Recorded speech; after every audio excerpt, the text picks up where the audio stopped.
디자이너가 작업한 결과물을 CSS 코드로 바로 볼 수 있고, 제플린이 엄청 신기한 게 아이콘도 직접 이미지 파일로 다운받을 수가 있어요. 반응형을 만들 거기 때문에.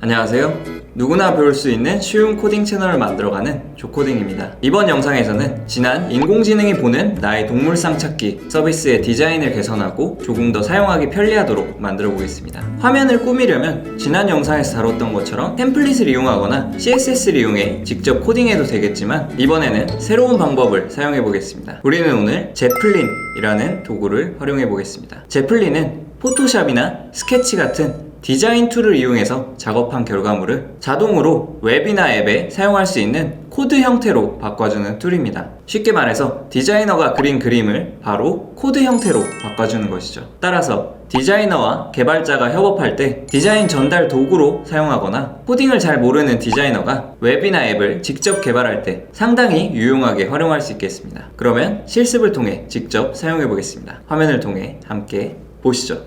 여기가 말씀드린 디자인 전달 도구 제플린의 공식 홈페이지입니다. 접속 주소는 본문과 댓글에도 남겨놓겠습니다. y제플린에 들어가서 기능을 살펴보겠습니다. 디자이너가 스케치나 어도비 XD, 포토샵 이런 도구로 작업한 결과물을 제플린으로 보내게 되면, 개발자는 디자이너가 작업한 결과물을 웹 개발자면 CSS 코드로 바로 볼 수 있고, iOS는 스위프트, 리액트 네이티브, 오브젝티브 C 이런 코드로 바로 볼 수 있고, 안드로이드는 XML, 리액트 네이티브 코드로 바로 볼 수 있습니다. 추가로 익스텐션스에 가보시면 CSS 뿐만 아니라 HTML, 플러터, 자마린 등 정말 다양한 형태의 코드로 변환할 수 있습니다. Go to Project를 누르면 바로 웹상에서 제플린을 실행할 수도 있고, 하단에 다운로드 버튼을 통해서 설치형 프로그램으로도 사용할 수 있습니다. 만약 본인이 디자인을 좀 할 줄 안다 라고 하면 스케치나 어도비 XD, 피그마, 포토샵 등을 통해서 내가 만든 웹 앱 디자인을 직접 제플린으로 옮길 수도 있고, 저처럼 디자인에는 크게 소질이 없는 분들은 크몽 등 재능 마켓에서 제플린으로 검색하시면 이렇게 잘 하시는 디자이너 분들이 웹과 앱을 디자인해서 제플린으로 넣어주는 것까지 해주는 상품들이 많습니다. 그래서 저도 디자이너분이 작업해주신 결과물을 제 제플린 계정을 통해서 받을 수 있었습니다. 이 프로젝트는 여러분과 함께 공유하겠습니다. 사용하고 싶은 분이 있다면 제가 초대 드릴 테니 제플린 계정을 댓글로 남겨주시면 이 프로젝트에 초대 드릴 수 있도록 하겠습니다. 그러면 본격적으로 제플린을 활용해서 코딩을 해보겠습니다. 가장 먼저 가운데 화면, 이 화면을 만들어 주겠습니다. 우리는 지난 시간까지 그룹 아이디를 통해서 코드를 작성했었죠. 기존에 작업하던 컨테이너로 다시 돌아왔습니다. 여기서 오픈 프리뷰 버튼을 눌러서 지난 시간까지 만든 화면을 확인해 주겠습니다. 그러면 이 화면을 이렇게 바꿔보겠습니다. 먼저 HTML 코드부터 하나씩 마크업 해보겠습니다. 바디 아래에 기존 코드들은 쭉 밀어놓고 새로 작성을 해보겠습니다. HTML, CSS가 익숙하지 않으신 분들은 지난 강의 영상을 참고해주세요. 코딩을 하려고 보니까 물론 하나하나 다 만들어서 정확하게 똑같이 만들 수도 있겠지만 시간이 많이 걸릴 것 같아서 최대한 외부 자원을 활용하는 방향으로 진행해 보겠습니다. 지난 CSS 시간에 배웠던 부트스트랩을 최대한 활용해 보겠습니다. Get Started 버튼을 눌러서 스타터 템플릿 안에 있는 이 헤드를 가져오겠습니다. 여기에 붙여놓고, 그러면 기존 헤드는 없애고 이 스타일 시트 이것만 가져오면 되겠죠. 타이틀 밑에 붙여 넣어줍니다. 그리고 이 스타터 템플릿 아래쪽에 자바스크립트도 그대로 가져오겠습니다. 여기 스크립트들 시작하는 곳에 넣어주겠습니다. 이제 부트스트랩을 마음껏 쓸 수 있는 환경이 갖춰졌습니다. 물론 이런 상단 내비게이션 바는 직접 만들어도 되겠지만, 이런 햄버거 버튼을 만들고 이걸 눌렀을 때 메뉴가 나오게 하고 이런 걸 만들려면 조금 귀찮겠죠. 그래서 우리는 시간 절약을 위해 부트스트랩에서 제공하는 내비게이션 바를 그대로 활용하겠습니다. 부트스트랩 검색에 네브바를 치면 다양한 내비게이션 바의 샘플이 나오는데요. 우리는 가장 간단한 바로 아래에 있는 이걸 가져오겠습니다. 이거 전체를 복사해서 바디 태그 바로 아래에 붙여넣어줍니다. 저장을 해주시고 미리 보기를 통해 보시면 이렇게 내비게이션 바가 들어가 있고, 축소하면 자동으로 이 햄버거 버튼이 나타나는 것을 볼 수 있습니다. 이제 내비게이션 바를 수정해 줄 텐데 좀 정렬이 안 맞죠? 이럴 때는 Alt Shift P면 자동으로 정렬됩니다. 그리고 이것처럼 테스트를 입력해주고, 그러면 내부 바는 어느 정도 유사하게 나온 것을 볼 수 있죠. 추가로 이 폰트 색상이나 배경색 등도 맞춰주도록 하겠습니다. 그리고 이런 간격들, 현재 83픽셀, 767픽셀 이런 식으로 픽셀 단위로 나와 있는데, 우리는 이 서비스를 모든 디바이스에서 사용 가능하게 할 거기 때문에 퍼센트 단위로 계산을 해서 적용을 해주겠습니다. 퍼센트 단위로 보는 방법은 Alt 키를 누르게 되면 픽셀이 퍼센트로 변환돼서 나오는 걸 볼 수 있습니다. 이러면 어떤 디바이스 크기에서도 비슷한 위치를 만들 수 있겠죠. 간격을 보시면 왼쪽은 7.7, 위쪽은 2.1% 떨어진 걸 볼 수 있습니다. 개발자 도구를 통해 보시면 현재는 왼쪽 간격이 16픽셀, 위쪽이 8픽셀로 픽셀 단위로 들어간 것을 볼 수 있습니다. 이거를 7.7% 그리고 위쪽은 2.1% 이런 식으로 바꿔주면 우리가 원하는 간격만큼 떨어지게 되겠죠. 이렇게 퍼센트 단위로 입력하면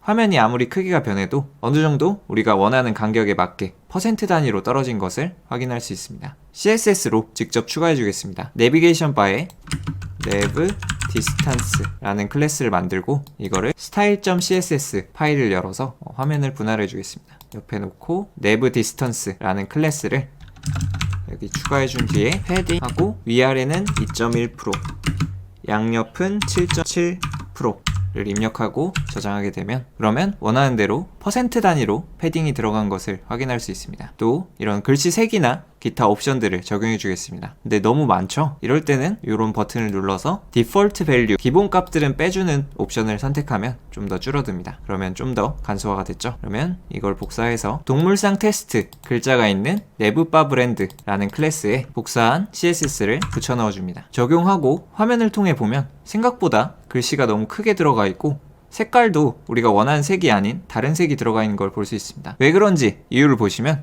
우선 크기는 width, height, font size 이런 것들이 다 픽셀 단위로 되어 있죠. 그렇기 때문에 화면 사이즈가 맞지 않으면 고정된 값이기에 좀 커 보이거나 작아 보이는 효과가 나타날 수 있습니다. 그리고 폰트 색상 값이 적용되지 않았는데, 그 이유를 보니 기존에 다른 CSS에 의해서 폰트 색상이 적용되고 있었기 때문입니다. 이렇게 CSS가 서로 겹칠 때 CSS 적용 우선순위에 따라서 결과가 적용되는데요. 자세한 정보는 구글에 CSS 적용 우선순위라고 검색해 보시면 다양한 블로그를 통해서 참고해 보실 수 있습니다. 결과적으로 현재 적용된 CSS는 이렇게 클래스가 2개가 써져 있죠. 그런데 우리가 입력해준 클래스는 하나밖에 없어서 이렇게 2개 입력해준 클래스가 더 힘이 세기 때문에 컬러가 적용된 것입니다. 그러면 이 색깔의 우선순위를 높여주기 위해 하나 더 클래스를 추가해 주겠습니다. 추가해주면 이제 똑같이 클래스가 2개인 상태가 됐죠. 그런데 우리가 작성한 이 CSS는 부트스트랩 기본 CSS보다 아래에서 적용이 되기 때문에 아래에 있는 게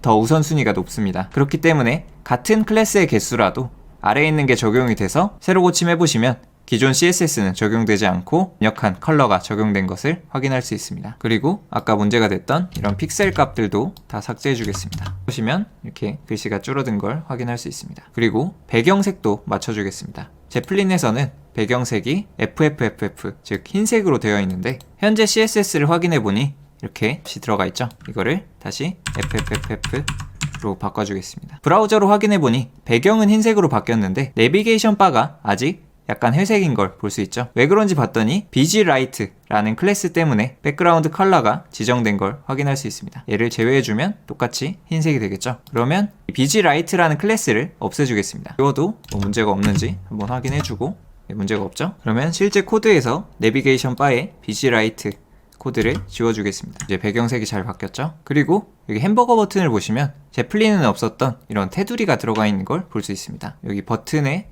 보더 컬러라고 해서 어떤 값이 들어가 있는데, 얘를 없애주면 보더가 없어지겠죠. 그러면 이거를 없애주겠습니다. 클래스 자체를 없애기에는 뭔가 기능적인 것도 할 것 같아서 클래스를 덮어 씌워서 없애는 방식으로 바꿔보겠습니다. 얘를 복사해서 붙여놓고 문제가 됐던 보더 컬러를 배경색이랑 똑같은 로 바꿔주겠습니다. 그리고 내비게이션 바를 보시면 이제는 똑같이 나온 것을 확인할 수 있습니다. 나머지 요소들도 마찬가지 방법으로 빠르게 해보겠습니다. 코딩을 하기에 앞서 어떻게 할 건지 그림을 통해서 먼저 설명드리겠습니다. HTML, CSS 코딩은 블록을 쌓는 과정이랑 굉장히 유사한데요. 우리는 지금까지 부트스트랩을 이용해서 위에 있는 내비게이션 바 블록을 만들었습니다. 그리고 새로운 섹션이라는 블록을 만들어 줄 거고요. 이 블록과 블록 사이는 마진을 통해서 띄워주면 되겠죠. 그리고 블록의 가운데에 제목을 나타내는 h1 태그를 가운데 배치하여 나타낼 것이고요. 그 아래쪽에는 소제목을 나타내는 h2 태그를 이용해서 또 가운데 배치를 할 것입니다. 그리고 또 다른 섹션 블록 하나를 만들고 안쪽에 div라는 블록을 하나 만들어서 그 안쪽에 a 태그를 이용해서 조코딩 유튜브 채널로 이동한 링크를 만들어 줄 거고요. 또 이미지 태그 블록을 이용해서 아이콘을 넣어주겠습니다. 그러면 아까 그린 그림대로 마크업을 해주겠습니다. 그런데 마크업을 하기 전에 먼저 설정을 하나 바꿔두자면 여기 그룹 ID에서 테마 변경, 커스텀 테마 설정으로 들어가시면 에디터의 모드 중에 여기 Emige이라는 모드가 있습니다. 이거를 선택하셔야 좀 더 빠르게 단축키를 이용해서 타이핑을 하실 수 있으므로 선택해주고 적용 후 닫기를 눌러줍니다. 그러면 Emige이라는 게 적용이 돼서 모든 걸 다 입력하지 않아도 예를 들어서 섹션이라는 태그에 섹션이라는 클래스를 주고 싶다 라고 입력하고 탭을 입력하면 바로 생성되는 걸 확인할 수 있습니다. 그리고 이 안쪽에 h1 타이틀과 h2 서브 타이틀이 있었죠. 더 빠르게 작성해 보겠습니다. 섹션이 있는데 클래스 이름을 유튜브 라고 짓고 그 섹션의 자식으로 div 태그가 있는데 그 div 태그는 유튜브 커버라는 클래스로 이름을 짓고 그 자식으로 a 태그가 있고 a 태그는 링크라고 짓고 그 형제 요소 같이 양옆에 있는 요소로 더하기를 누르면 형제 요소인데요. 얘는 이미지 태그가 있는데 이미지 태그의 클래스는 아이콘 짓고 한 번에 탭을 누르면 바로 우리가 생각한 대로 태그가 모두 완성되는 걸 확인할 수 있습니다. 제플린에 나와 있는 이 텍스트를 이 컨텐트 이쪽에 있는 걸 복사해서 h1의 타이틀에 붙여 넣어줍니다. 그리고 이 두 번째 부제목을 복사해서 서브타이틀에 붙여 넣어줍니다. 그리고 조코딩 유튜브 채널 이것도 복사해서 유튜브 링크에 붙여 넣어주고 또 이 제플린이 엄청 신기한 게 이런 아이콘도 직접 이미지 파일로 다운받을 수가 있습니다. 여기 PNG, JPG 형태로 다운받을 수 있는데 JPG가 용량이 51%나 작다고 하네요. 다운받아 보겠습니다. 다운로드 버튼을 누르면 연결한 폴더 속에 다운받아지게 됩니다. 폴더를 열어보시면 이미지가 3개나 들어가게 되는데요. 화면 사이즈별로 아이콘이 작았다가 커지는 걸 구현하기 위해서 3개를 넣어놨습니다. 이 파일들을 그룹 ID에서 새 폴더 버튼을 눌러서 이미지라는 폴더를 만들고 이 이미지 폴더 안에다가 이 파일들을 집어넣어 주겠습니다. 파일 이름 때문에 안 들어간다고 하는데 골뱅이가 있어서 그런 것 같네요. 얘를 제외하고 넣어주겠습니다. 그리고 이 이미지 src 부분에 이 이미지의 주소를 넣어주면 되겠죠. 얘를 경로 복사를 해서 여기 붙여 넣으면 얘는 index.html 파일인데 얘는 애니멀 페이스 안쪽에 있죠. 그래서 얘를 지워주고 이미지부터 시작하게 되면 인덱스의 이미지의 유튜브 copy.jpg로 이동해서 얘를 잘 받아올 수 있겠습니다. 그리고 화면을 보시면 이렇게 마크업이 잘 돼서 원하는 정보들은 들어간 것을 확인할 수 있습니다. 이제 CSS를 통해서 제플린에서 봤던 것처럼 바꿔주면 되겠죠. 먼저 이 내비게이션 바와 섹션 사이의 간격을 띄워주겠습니다. 제플린에서는 내비게이션 바와 제목 사이의 간격이 236픽셀인데 우선 100픽셀만큼 띄워주겠습니다. 첫 번째 섹션의 클래스를 섹션으로 잡았죠. 그렇기 때문에 이 섹션의 마진 탑을 100픽셀을 주겠습니다. 그리고 제목 태그의 CSS 속성을 복사해서 h1의 클래스인 타이틀에 적용해주고 h2인 클래스인 서브 타이틀에 마찬가지로 이 CSS를 적용해 주겠습니다. 그리고 이 픽셀 단위로 된 거는 다 제외를 해줘야겠죠. 그러면 여기 텍스트 얼라인 센터 속성 때문에 자동으로 가운데 배치까지 되었네요. 그런데 여기 폰트가 좀 너무 큰 것 같죠? 얘는 기본적으로 부트스트랩에서 H1은 뭐 2.5 rem, H2는 2 rem 단위로 쓰는데요. 이 rem은 HTML의 폰트 사이즈를 기준으로 측정한 상대적인 값입니다. 현재 이 폰트 사이즈가 화면이 이렇게 커지니까 그렇게 커 보이진 않죠? 근데 화면이 작아졌을 때도 같은 크기이기 때문에 상대적으로 더 커 보입니다. 그래서 우리는 이렇게 하면 좋겠죠. 화면 사이즈가 작을 때는 글씨 크기를 전반적으로 작게 하고 화면 사이즈가 일정 수준 이상 커지면 다시 이 큰 사이즈로 돌아오게 만들면 되겠죠. 그럴 때 사용되는 것이 바로 미디어 쿼리라는 개념인데요. 반응형 디자인에 굉장히 많이 사용되는 기술입니다. 미디어 쿼리 example로 검색해서 W3 Schools 예제를 보시면 그 사용법이 나와 있습니다. 기본적으로 백그라운드 컬러가 탄색 이런 탄색이었다가 화면의 크기가 맥스 위드 992 픽셀 이하로 줄어들게 되면 그때는 백그라운드 컬러가 블루, 파란색으로 바뀝니다. 그리고 맥스 위드가 600 픽셀 이하일 때는 올리브 색으로 바뀌라고 설정했더니 이런 식으로 화면이 나오는 걸 볼 수 있습니다. 그러면 이걸 응용해서 폰트 사이즈를 이렇게 화면마다 바꿔주면 우리가 원하는 목표를 달성할 수 있겠죠. 우리는 이 600 픽셀 하나만 해보겠습니다. 얘를 그대로 복사해서 CSS에 붙여 넣어주고 600 픽셀 이하일 때는 HTML 폰트 사이즈가 기존보다 작게 만들면 되겠죠. 기본적으로 HTML의 폰트 사이즈가 16픽셀이라고 하니 600픽셀 이하에서는 8픽셀로 줄여보겠습니다. 그리고 결과를 보니 600픽셀보다 작아지면 이렇게 확 줄어드는 걸 확인할 수 있습니다. 그런데 전반적으로 너무 줄어든 것 같네요. 좀 더 키워주겠습니다. HTML의 폰트 사이즈를 한 10픽셀 정도면 적당하겠네요. 그런데 동물상 테스트, 이 글씨도 너무 작아지죠? REM으로 돼 있어서 그럴 것 같은데 이 동물상 테스트의 폰트 사이즈는 여기 네브바 브랜드라는 클래스에 의해서 1.25 REM으로 돼 있는데요. 그러면 얘를 좀 키워주면 되겠죠? 1.5 REM을 한 2 REM으로 바꿔주면 어느 정도 비슷한 크기가 됐죠. 그러면 이렇게 적용해 주겠습니다. 네브바 브랜드 얘를 복사해서 여기 미디어 쿼리 안쪽에 붙여 넣어주고 사이즈를 2 REM으로 바꿔준 다음에 HTML은 아까 10픽셀로 키웠었죠. 그리고 나서 새로 고침해보시면 600픽셀 이하에서도 굉장히 자연스럽게 나오는 걸 확인할 수 있습니다. 다음으로 조코딩 유튜브 채널 글씨와 아이콘을 오른쪽으로 배치해 보겠습니다. 어떤 요소를 오른쪽에 위치시킬 때는 플로트나 다양한 방법이 있겠지만 우리는 간단하게 플렉스박스라는 개념을 사용해 보겠습니다. 자세한 설명은 생활코딩 홈페이지에서 CSS 수업의 플렉스를 참고해 주시고 이번 시간에는 간단히 부트스트랩을 이용해서 실습해 보겠습니다. 부트스트랩 홈페이지 다큐멘테이션에서 플렉스로 검색해 보시면 미리 플렉스박스를 쉽게 사용할 수 있도록 만들어 놓았습니다. 조금 내려 보시면 우리가 원하는 건 이렇게 어떤 요소들을 오른쪽에 배치하는 거니까 여기 있는 두 번째 이 코드를 참고해서 작성하면 되겠죠. 우리가 필요한 건 이 안쪽에 있는 자식들을 오른쪽에 위치시키는 플렉스박스와 관련된 클래스만 가져가겠습니다. 이 클래스들을 복사해서 조코딩 유튜브 채널 글씨와 아이콘을 감싸는 div 안쪽에 클래스로 넣어줍니다. 그리고 저장을 해주면 확인해 보시면 이렇게 우측 정렬이 잘 된 것을 볼 수 있습니다. 그런데 위치가 바뀌었죠? 글씨가 왼쪽으로 가야 되니까 이 두 요소의 위치를 바꿔주겠습니다. 이렇게 바꿔주면 이제 정상적으로 나오는 걸 볼 수 있습니다. 이제 아이콘 크기나 글씨 색도 조절해 주겠습니다. 제플린에서 글씨에 해당하는 CSS를 복사해 옵니다. 위드 하이트는 우린 반응형이니까 이 아래까지만 복사해서 가져가면 되겠죠? 여기 유튜브 링크라는 클래스에 이 속성을 적용해 줍니다. 점프 링크에다가 우리가 복사해온 속성을 붙여넣고 그리고 이 위치도 바꿔줘야겠죠. 이렇게 위치를 조절해주고 저장을 해줍니다. 그러면 이렇게 색깔은 잘 바뀌었는데 화면 사이즈가 줄어들면 폰트는 고정값으로 되어 있기 때문에 너무 크게 보이죠. 그래서 폰트도 이 아래쪽에 나온 H2와 똑같이 지금 2 REM으로 되어 있는데 이렇게 바꿔보겠습니다.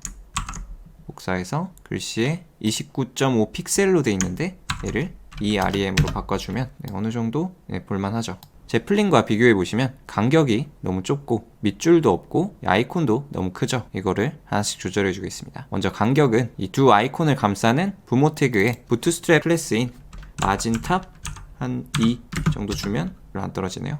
한 5 정도는 줘야겠네요. 마진탑 5 정도 주면 적당히 떨어져서 얼추 유사하게 떨어진 걸 볼 수 있습니다. 그리고 아이콘 크기는 아이콘 값의 반응형으로 위드를 한 10% 정도 주면 조금 큰 것 같죠? 얘를 좀 낮춰서 한 8% 정도 하면은 어느 정도 아이콘 크기는 유사하게 된 것을 볼 수 있습니다. 그리고 여기 밑줄이 없죠? 밑줄은 이렇게 마우스를 올려놨을 때만 생기는데 항상 있도록 만들어주겠습니다. 이렇게 마우스를 올려놨을 때 속성은 여기 HOV, 호버 쪽에 가보시면 여기 호버를 했을 때 속성을 볼 수 있습니다. 호버란 마우스를 올려놓는 이런 행위를 호버라고 하는데요. 이때의 속성이 여기 나와 있죠. 컬러는 파란색으로 되어 있고 텍스트 데코레이션에 언더라인으로 되어 있습니다. 이게 밑줄을 그어주는 것 같죠. 언더라인을 호버가 아닐 때도 붙여 넣어주고, 이 글씨 색을 호버일 때도 파란색이 아니라 빨간색으로 바꿔 넣겠습니다. 이렇게 되면 마우스를 올려놓을 때나 안 올려놓을 때나 둘 다 밑줄이 있는 것을 확인할 수 있습니다. 그리고 글씨도 너무 큰 것 같은데 얘를 한 1.5 REM 하니까 좀 적당히 줄어든 것 같네요. 그러면 이렇게 바꾼 속성들을 다 실제 코드에 적용해 주겠습니다. 얘를 복사해서 여기 유튜브 링크 속성에 넣고, 그리고 이 유튜브 링크 얘를 한 번 더 복사해서 땡땡 호버 마우스를 올려놨을 때 그때도 똑같이 속성을 적용해 주겠습니다. 그리고 이 유튜브 아이콘의 클래스 위드도 아까 8% 하니까 적당히 썼죠. 이렇게 하고, 그리고 여기 간격도 마진 탑 5를 줬었죠.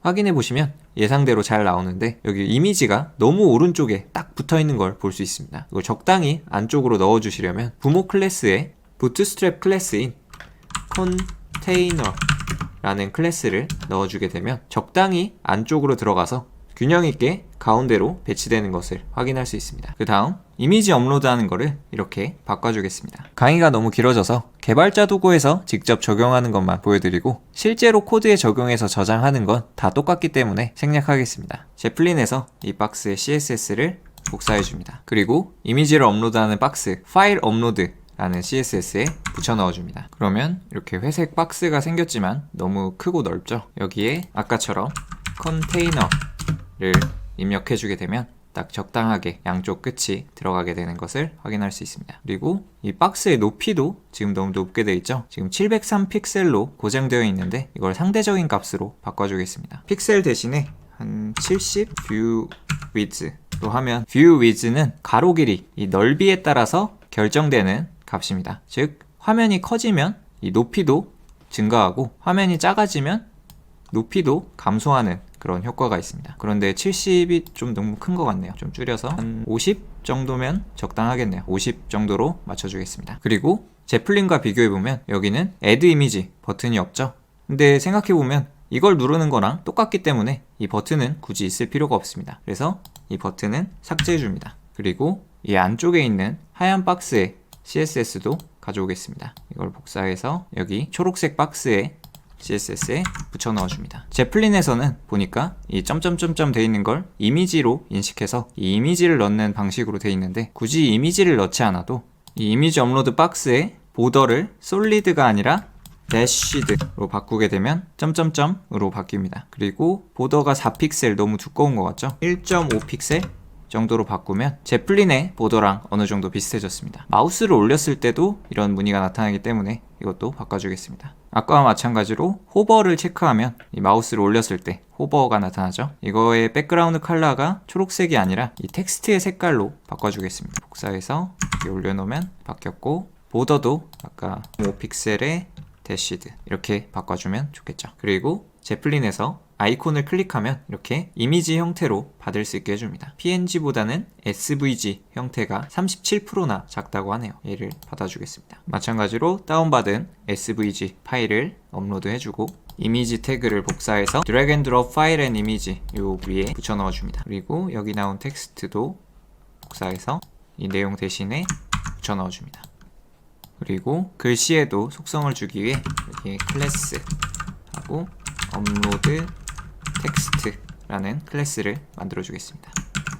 확인해 보시면 이렇게 잘 나오는데 이미지가 너무 위에 붙어 있죠? 이럴 때는 부트스트랩에서 제공하는 마진 탑 5를 주게 되면 적당히 떨어지고, 추가로 더 떨어뜨리고 싶다 라고 하면 패딩 탑까지 줘서 좀 더 떨어뜨릴 수 있습니다. 그러면 부트스트랩에서 제공하는 마진과 패딩 때문에 이미지가 아래로 내려간 걸 볼 수 있죠. 아이콘의 크기도 좀 줄여주겠습니다. 위드 값을 %로 하는 게 반응형이 좋겠죠. 20% 정도로 해주겠습니다. 그리고 글씨에 대한 속성도 복사해서 업로드 텍스트 부분에 붙여 넣어주겠습니다. 기본적으로 여기 패딩이 들어가 있는데 없애주고, 폰트도 지금 픽셀 단위로 되어 있어서 반응형에 맞지 않죠. REM 단위로 EREM으로 고쳐주겠습니다. 그리고 업로드 이미지와 마찬가지로 아래로 간격을 줘야겠죠. 그럴 때는 부트스트랩 클래스인 마진 버튼 5랑 패딩 바텀 5를 주게 되면 똑같은 간격만큼 떨어지게 되겠죠. 그리고 너무 이렇게 꽉 차 있으니까 위드 값을 %로 50% 정도 주고 가운데 배치로 마진 0 오토를 하면 가운데 배치까지 되겠죠. 근데 아이콘이랑 또 너무 붙어 있으니까 패딩 탑을 한 2 정도 주면 적당히 떨어지는데 한 4 정도 줘도 되겠네요. 그리고 비교해보면 오른쪽이 넓이가 너무 넓죠? 얘를 좀 줄여주겠습니다. 위드 값이 한 80%?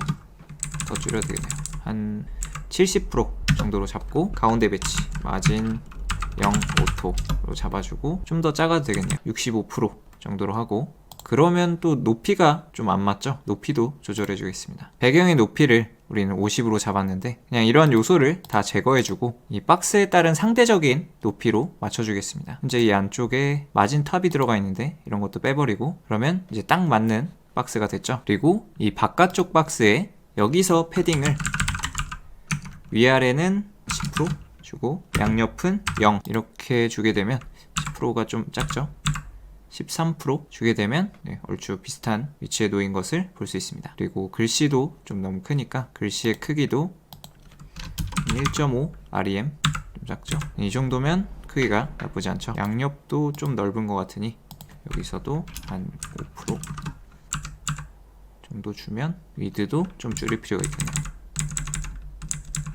이렇게 조금씩 조절을 하니까 뭐 똑같진 않지만 어느 정도 유사하게 나올 수 있었습니다. 이게 픽셀 단위로 맞추면 완전 똑같이도 나올 텐데 우리는 화면 사이즈에 따라서 이렇게 변화하는 반응형을 만들 거기 때문에 조금은 차이가 날 수 있습니다. 지금까지 우리는 제플린을 통해 우리의 반응형 웹사이트를 만들어 보았습니다. 사실 좀 더 정확하게 하려면 이런 픽셀들의 비율을 통해서 좀 더 정확하게 퍼센트 비율로 나타내면 굉장히 유사하게 만들 수 있지만 그렇게 되면 시간이 너무 오래 걸리기에 최대한 빠르게 진행하였습니다. 제플린을 통해 CSS를 꾸미는 건 어느 정도 패턴을 아시겠죠? 다음 영상에서는 CSS를 꾸미는 건 최대한 생략하고 지금은 이렇게 사진을 넣고 스타트와 예측을 눌러야만 결과가 나오는 걸 이렇게 두 개의 버튼을 누르지 않아도 결과를 바로 그래프의 형태로 아래에서 볼 수 있게 기능적인 부분에 중점해서 강의를 진행하겠습니다. 영상 잘 보셨나요? 유익하셨다면 구독, 좋아요, 알림 설정 꼭 부탁드립니다. 영상 제작에 엄청난 힘이 됩니다. 앞으로 더 유익한 영상으로 찾아뵙겠습니다. 감사합니다.